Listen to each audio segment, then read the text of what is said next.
Я приветствую всех. Задали мне вопрос. Если свистит в ушах постоянно? Ну, не постоянно, я уверена, а скорее всего в определенные какие-то моменты. О чем это может говорить?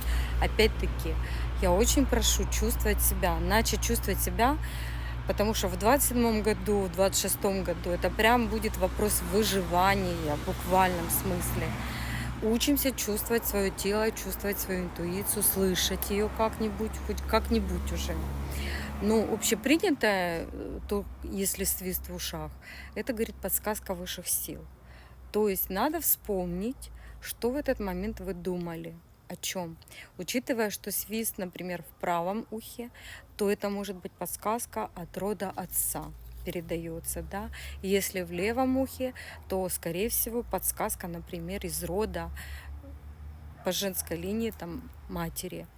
Но опять-таки неоднозначно. Но это всегда как бы подсказка высших сил.